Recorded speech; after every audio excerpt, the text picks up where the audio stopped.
दूर करेंगे, जात पात के भेद को मिटाएंगे।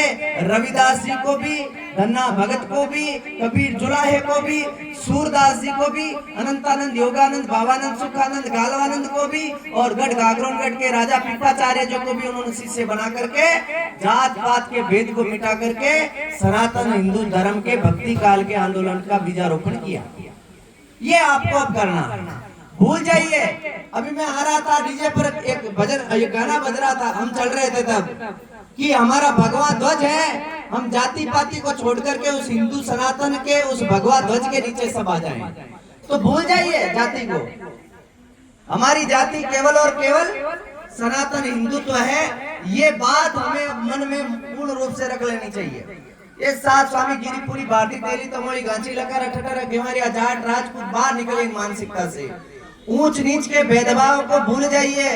भारत तो हर कालखंड में जाति कर्म की संज्ञा का बोध कराने के लिए, जो कुंभकार है वो घड़ा करने वाला है, धोबी धोने वाला है, बागवान बागवानी करने वाला है, पुजारी पूजा करने वाला है। कर्म के आधार पर उसका ये केवल और केवल पहचान है।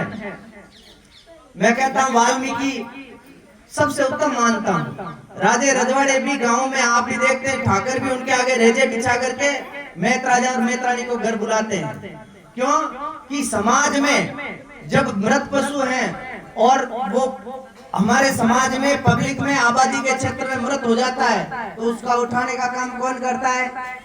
मैत राजा या मैत्रानी करती है। और यदि वो नहीं उठाया जाए तो मृत उस शरीर के द्वारा बैक्टीरिया संक्रमण फैलेंगे, उनसे बीमारियां फैलेंगी।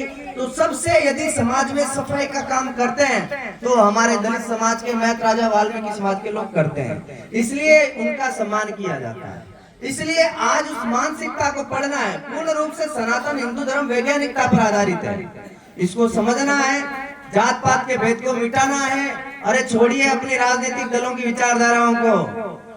जब भारत का डिवाइडेशन धर्म के आधार पर हुआ 1947 में, जब पाकिस्तान मुस्लिम राष्ट्र बना, भारत जब हिंदू राष्ट्र बना, फिर भी तथाकथित पीएम बनने वाले लोग और राष्ट्रपिता बनने वाले लोगों ने यहाँ पर 2.5 करोड़ उस आबादी को क्यों रख लिया? तो आज भी वो 35 करोड़ क्यों है? और आज प्रतिवर्ष भारत